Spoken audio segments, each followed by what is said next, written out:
I overheard my fiancée tell her friend she regrets not choosing a more successful guy, so I prepared revenge that embarrassed them both. Be me, 32-year-old Matthew. Entire life shatters in just 60 seconds. No dramatic music, no warning signs. Just regular Monday evening trash duty. 9 years of marriage.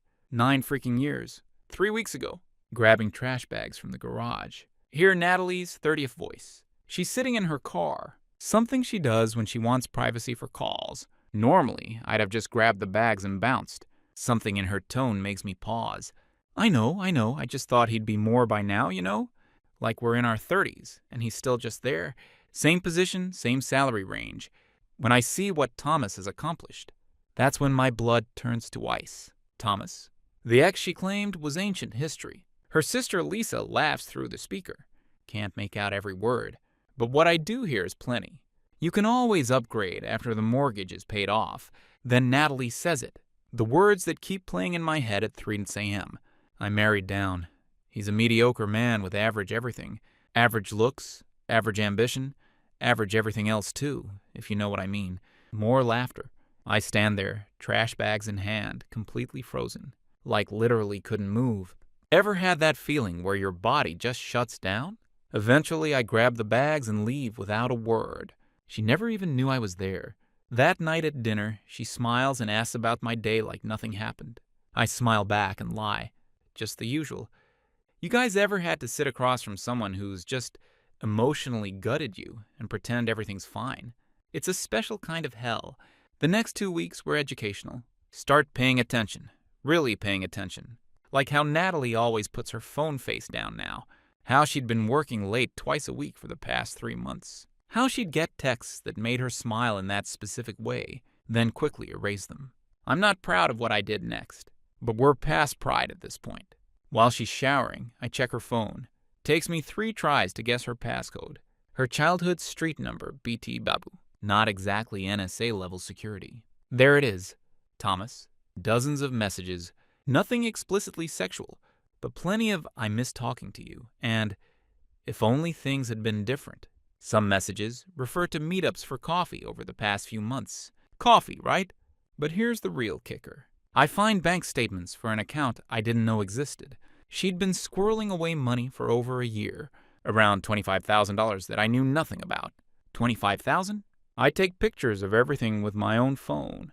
Evidence, because something in me just switched.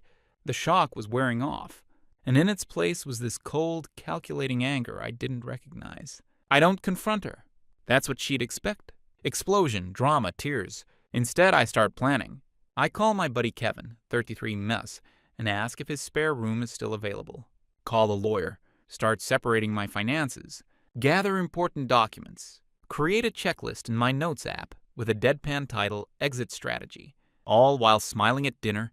All while saying love you too before bed. All while dying inside. 13 days after a garage gate, I find myself following Natalie. During one of her working late nights, she drives to a trendy downtown restaurant. He's waiting outside. Thomas looks successful. Expensive watch, tailored suit, the whole package. They hug for too long. He kisses her cheek in that lingering way that's not just friendly. I take pictures from my car like some budget private investigator. When she comes home that night, she tells me about a team dinner and how boring it was. I nod sympathetically. That sucks, babe. I wish I could say I was some Zen master through all this. But I wasn't. I'd lock myself in the bathroom and just sit on the floor trying to breathe. Lost 8 pounds in 2 weeks because food tasted like nothing. I'd stare at the ceiling and listen to her breathe beside me, wondering how I could have been so blind. 9 years. Our wedding photos still hung in the hallway. Photos of 2 people who didn't exist anymore. Maybe never did. I spent hours scrolling through online forums reading other people's stories, learning from their mistakes. The consensus was clear. Don't show your cards too early. Don't give them time to hide assets or spin narratives. So I didn't. Yesterday was the day. I waited until Natalie left for her Pilates class. Then I packed 3 bags. Clothes, personal items, documents. Left my wedding ring on the kitchen counter. No note. Just gone. I drove to Kevin's place, explaining everything on the way. He didn't offer advice or platitudes. Just nodded and said, "The spare room's yours as long as you need it." This is why Kevin has been my friend since ninth grade. I turned my phone to silent, watched as the notifications started rolling in. 2:14 p.m. missed call from Natalie. 2:15 p.m. text from Natalie. Where are you? Your car isn't here. 2:28 p.m. missed call from Natalie. 2:29 p.m. text from Natalie. Are you okay? Call me ASAP. 3:46 p.m. missed call from Natalie. 3:48 p.m. text from Natalie. I'm getting worried. Please just let me know you're alive. 4:15 p.m. missed call from Natalie. 4:16 p.m. voicemail from Natalie. I didn't listen to the voicemail. Couldn't bear to hear her voice yet. By evening, her sister was calling too. Then some mutual friends. My phone kept lighting up like a Christmas tree. I finally sent one text to Natalie at midnight. I'm safe. Don't contact me for a while. Her response was immediate. What's going on? Please come home so we can talk. I turned off my phone. It's been 24 hours now. Kevin brought home Chinese takeout.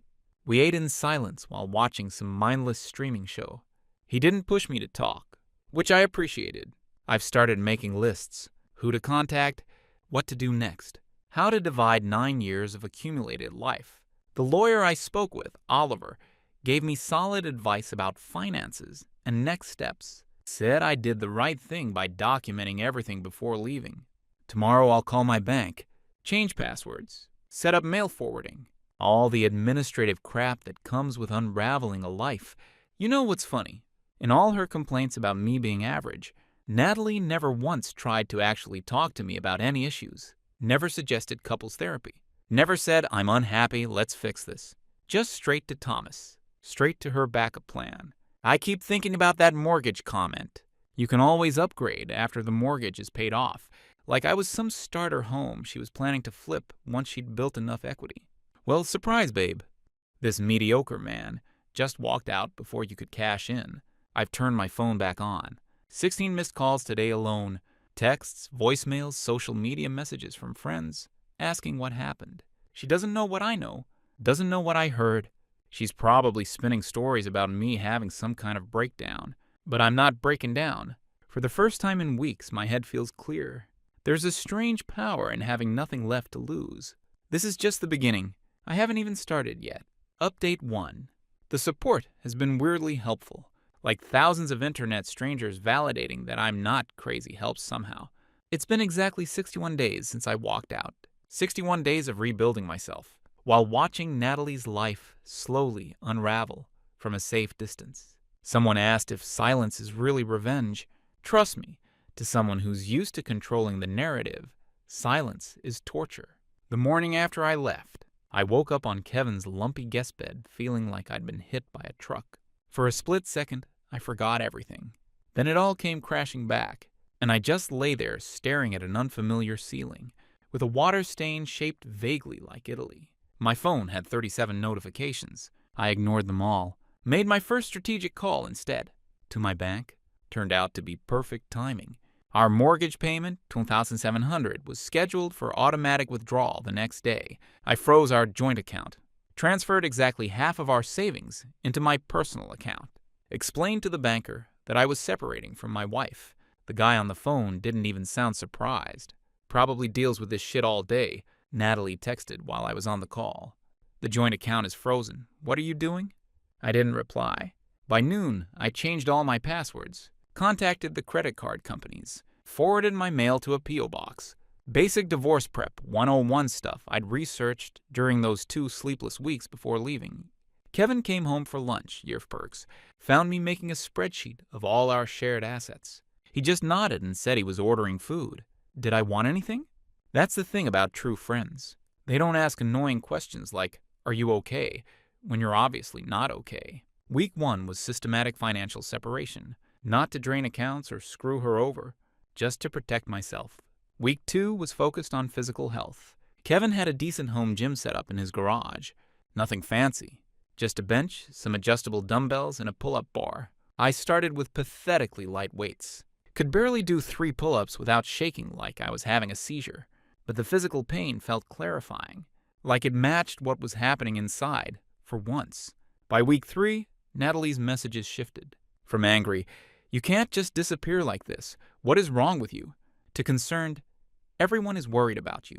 Please just let us know you're okay. To bargaining. Whatever's going on, we can work through it. Please come home. I read every message. Responded to none. What she didn't know, I'd installed a small security camera in our, her, living room before leaving. Completely legal, since my name was on the deed and I hadn't formally moved out. Ethically questionable, maybe. But I needed to know what was happening in my absence. The footage was educational. 3 days after I left, Thomas came over. They drank wine. They talked. She cried. He comforted her. They moved to the bedroom. So much for just friends. 4 days after that, Lisa came over with takeout. They sat on my couch drinking my whiskey, the good stuff I'd been saving, while Natalie spun some tale about me having a mental breakdown and abandoning her. Lisa suggested Natalie change the locks. Natalie worried that might be legally complicated. Smart girl. She'd already contacted a lawyer. 2 other friends came by over the next couple weeks. Same story, different audience. Poor Natalie, abandoned by her unstable husband who'd vanished without explanation. The narrative was taking shape. I was the villain, the unstable one, the guy who cracked under pressure. Fine. Let her think that for now. By day 30, I'd established a routine at Kevin's place. 6 a.m., wake up protein shake. 6:30 a.m. workout. 8 more a.m. start work.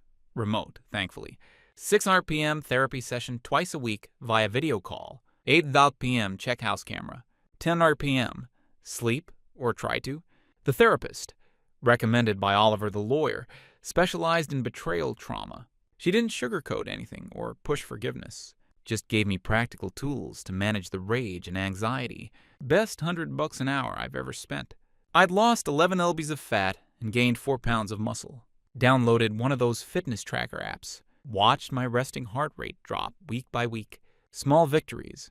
Meanwhile, the house camera kept recording. Day 33. Natalie crying on the phone with her mom about mounting bills. Day 35. Natalie and Thomas arguing about money. Day 40. A past due notice from the mortgage company on the counter. Day 42. Thomas telling Natalie he needs some space. Classic. Day 45.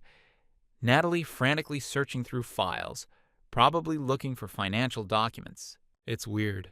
I felt nothing watching this. Not satisfaction. Not pain. Just confirmation. On day 47, I made my first strategic error. I ran into our neighbor Tyler at the grocery store. Hadn't planned for this. He looked at me like he'd seen a ghost. Oh my God, Matthew, where have you been? Natalie's been worried sick. I gave him the ultra-condensed version. Discovered my wife was having an affair. Left to protect my mental health. Been staying with a friend. His face went through a journey. Shock, confusion, then that dawning realization. Said he'd seen a guy coming and going from our house, but assumed it was a relative helping Natalie through my breakdown. Tyler and I had always been on good terms. Weekend grill sessions, helping each other with yard work. He promised not to say anything to Natalie about seeing me, but mentioned he was having poker night with some mutual friends that weekend. I knew exactly what would happen. Tyler would tell everyone at poker night. The truth would spread. Natalie's carefully constructed narrative would start to crumble. Sure enough, 3 days later, the house camera caught Natalie slamming doors and screaming into her phone. So Matthew's telling people I cheated? That's why he left. That lying piece of... The first crack in her story. I almost smiled. Oliver the lawyer called on day 50 with updates. We'd filed the initial separation paperwork, but Natalie had been dodging the server. Classic avoidance tactic. He laid out our options, including what would happen with the house. Current market value was about $40,000 less than we'd paid 4 years ago. We'd either have to sell at a loss, or one of us would need to buy the other out.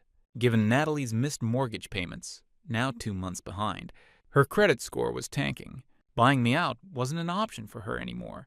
I'd been saving aggressively for the past 2 months. No rent, thanks to Kevin. Minimal expenses. Focusing on work to distract myself. Not enough to buy her out, but enough for a decent apartment deposit once this was all settled. The plan was coming together. But then something unexpected happened. Day 54, my phone lit up with a familiar number. Not Natalie. Her sister Lisa. I almost declined it, but curiosity won out. I answered without saying hello. Lisa's voice was different than I remembered. less smug, more desperate. She started with, "You need to talk to Natalie. This has gone too far. She's not eating, not sleeping." I said nothing. Lisa continued, "I know you think she betrayed you, but it's complicated. Those things you overheard. She was just venting. Everyone says things they don't mean sometimes." That's when I broke my silence. I laughed. Not dramatically, just a short, genuine laugh at the absurdity. Then I said, "Actually, Lisa, when people are just venting, that's when they're most honest. But thanks for confirming what I heard in the garage that day." I wasn't sure if Natalie had figured that part out yet. The line went silent for about 10 seconds. Then, oh, indeed. I hung up. That call changed everything. Within hours, Natalie's messages shifted dramatically. "I understand now what happened. We need to talk. I'm so sorry about what you heard. It wasn't what it sounded like. Please, Matthew. 9 years of marriage deserves at least a conversation."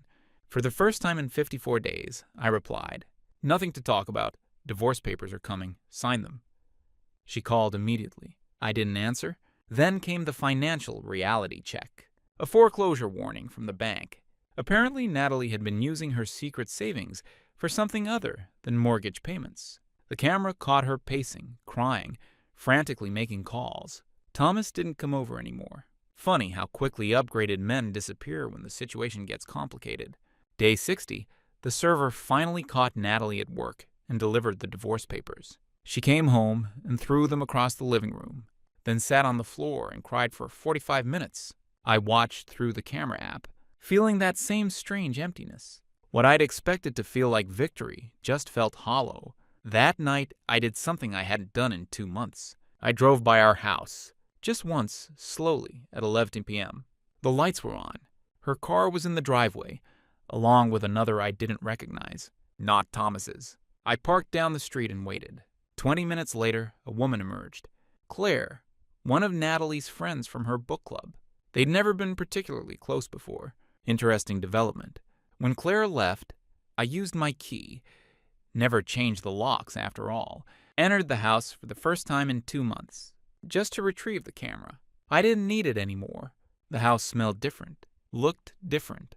Mail piled up, dishes in the sink, a half-empty bottle of something cheap on the coffee table, not the meticulously kept home I'd left. I grabbed the camera and was heading out when I heard a soft, "Oh my God," from the stairs. Natalie stood there, in an old t-shirt and sweatpants, hair unwashed, eyes swollen. For a second, we just stared at each other. Then she whispered, "You look different." I just nodded. 60 days of working out and actually sleeping will do that.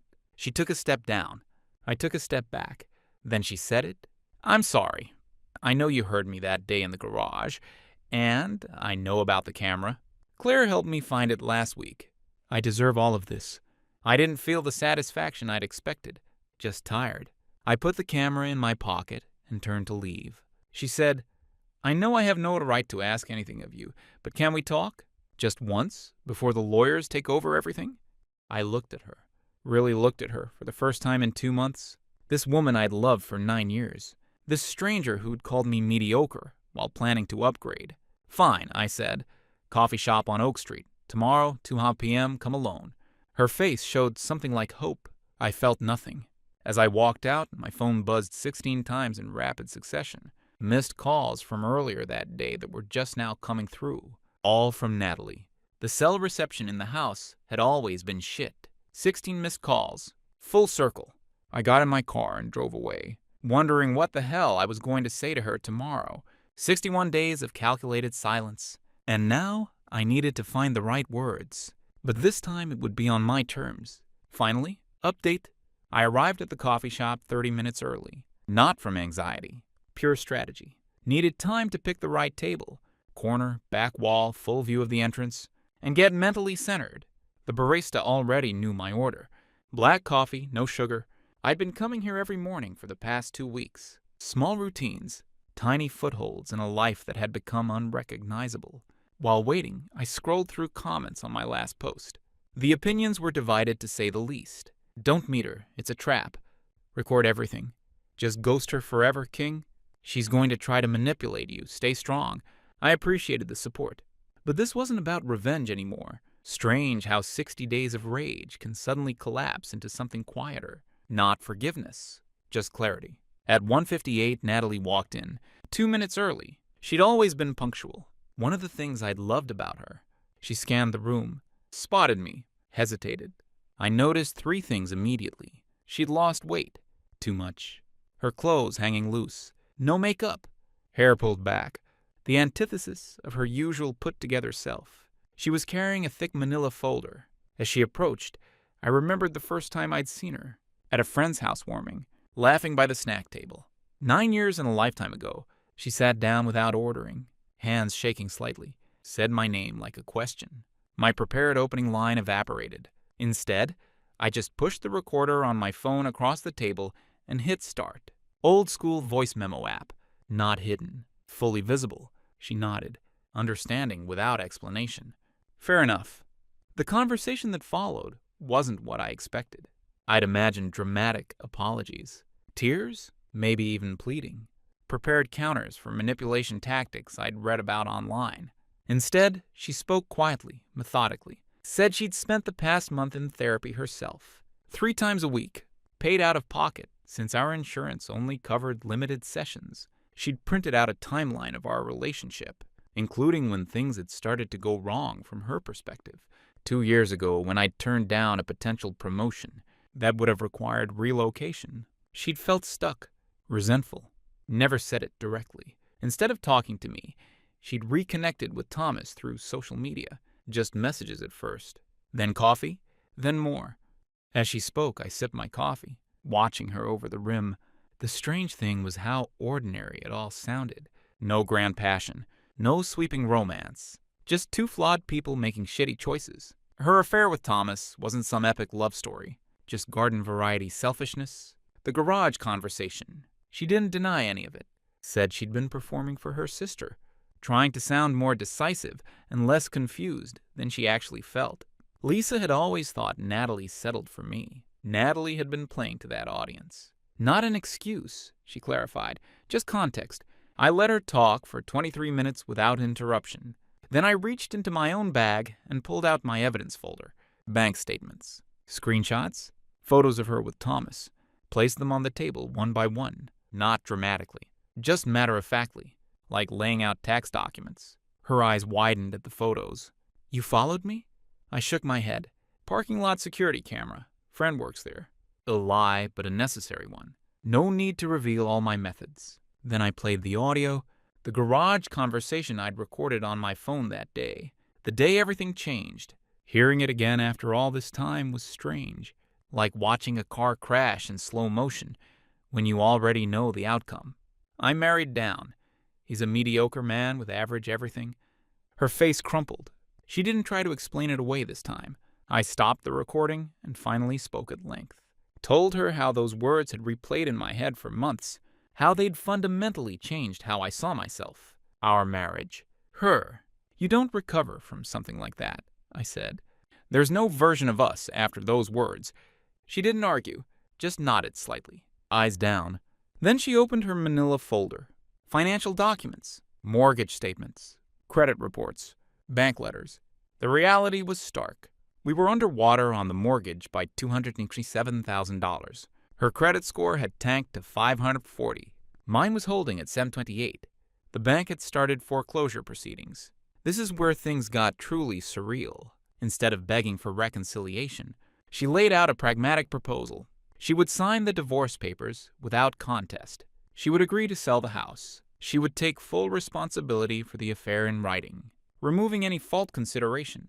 In return, she asked for 3 things. A fair split of our remaining assets, not unreasonable. 60 days to secure new housing, also fair. A private conversation with closure, not a public shaming, debatable. I asked about Thomas. Her response was a bitter laugh. Thomas, she said, had disappeared the moment foreclosure letters started arriving. Turns out his interest correlated directly with her financial stability. She'd called him pathetic in their final conversation. The irony wasn't lost on either of us. She hadn't called her sister in weeks either. Lisa's upgrade after the mortgage advice had aged like milk. I sat with her proposal for several minutes. The coffee shop buzzed around us. people on laptops, first dates, normal life continuing while our abnormal one hung in suspension. Finally, I agreed to her terms with one addition: complete transparency about finances moving forward. She readily accepted. As we wrapped up, she slid one more document across the table, a handwritten letter, asked me not to read it until later. We left separately. No hug. No closure. Just two people who used to share everything, now negotiating the terms of separation like business partners. The next month was administrative hell. Selling a house in foreclosure isn't like those home renovation shows. No staged furniture. No bidding wars. Just desperate price cuts and cold-eyed investors looking for bargains. We finally sold at a $32,000 loss. Split the remaining debt. I took a loan from my 401k to cover my half. Natalie borrowed from her parents, who just learned the full story and were, according to mutual friends, beyond disappointed. The closing day was awkward, sitting next to each other at a title company, signing away 8 years of shared dreams. The agent tried making small talk. We both just nodded and signed where indicated. Afterwards, in the parking lot, Natalie handed me a small box. Inside was my grandfather's watch, the one thing I'd forgotten to take when I left. She'd had it cleaned and the band replaced. Not sure what to make of that gesture. But it was something. 4 months after that coffee shop meeting, I moved across state lines. New apartment, new city, not running away. Just needed fresh scenery, without memories on every corner. Kevin threw me a low-key going-away gathering. 6 friends, takeout food, no big speeches. At the end, he pulled me aside and returned the rent money I'd insisted on paying him. Said he'd been saving it for me. That's the kind of shit that makes you tear up in your mid-30s. The new place is smaller, but mine. 2nd floor balcony, big enough for a chair and small table. I drink coffee there in the mornings, watching people rushing to work below. Work itself has been stable. My performance actually improved during all this. Nothing like razor-sharp focus born from personal crisis. Got a small raise last month. Nothing life-changing. But validation that mediocre was always her narrative, not reality. Finally read Natalie's letter about 2 months after she gave it to me. It wasn't the tearful apology I'd expected. More reflective. She'd been in therapy, unpacking why she'd sabotaged something good. Why she'd been so focused on external markers of success. Mentioned her parents' divorce when she was 12. Her father immediately upgrading to a younger woman. Patterns repeating. Not excuses, she emphasized. Just context for her own journey. The last paragraph has stuck with me. I know we can't go back, and honestly we shouldn't, but I want you to know that the person I became in our marriage, that person who could say such cruel things about someone who loved her, that's not who I want to be. I'm working on being better, not for you, but because I never want to be that person again. I didn't respond to the letter. Some doors are better left closed. Last week, something unexpected happened. I was at a local bookstore browsing the non-fiction section when someone said my name. Turned around to find Claire, Natalie's friend who had helped her find my camera. The conversation was surprisingly not awkward. She was in town visiting her brother. We ended up getting coffee next door. Talked for 2 hours. About books, travel, the weird transition to mid-30s when everyone around you was either having kids or having crises. Not once did she mention Natalie. I appreciated that boundary. As we were leaving, she mentioned she'd be back in town next month for her brother's birthday. Asked if I'd want to grab dinner. I said yes without overthinking it. It wasn't a date, but it wasn't not a date either. Just possibility. No expectations. It's been 6 months since I heard those words in the garage. 6 months of dismantling and rebuilding a life. Some updates for those who followed this whole saga. Natalie moved in with Lisa initially, but that lasted exactly 17 days before they had a massive fight. She's now renting a small apartment and working 2 jobs to rebuild her finances. Thomas apparently tried to reconnect once he heard the house had sold. She blocked him on everything. My therapist says my progress has been remarkable, but I still have moments where I hear Natalie's voice in my head. The mediocre man with average everything. Those moments are becoming less frequent. The gym routine stuck. I'm up to 12 pull-ups now without shaking. Small victories. Kevin visits monthly, says my new place has bachelor pad energy, but like in a good way. High praise from a guy whose apartment features exactly 1 fork and 3 gaming chairs. I've started taking a photography class at the local community center. Always wanted to try it. Why did I wait so long? The thing about betrayal is that it doesn't just break your relationship. It breaks your story about yourself, forces you to question everything. But maybe that's not entirely bad.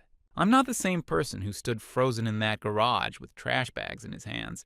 That guy defined himself by someone else's assessment, lived in fear of being mediocre, measured his worth through another person's eyes. The guy writing this doesn't do that anymore. Not saying I'm totally healed, or that I've achieved some enlightened state of being. Some nights I still stare at the ceiling, replaying conversations, wondering where it all went wrong. Some mornings I reach across the bed before remembering there's nobody there. But most days are just normal. Work, gym, dinner, Netflix, texts with friends. Small decisions that are entirely my own. Maybe that's the real revenge. Building a life that's mine. Not spectacular, not mediocre. Just authentically mine. And that feels like enough.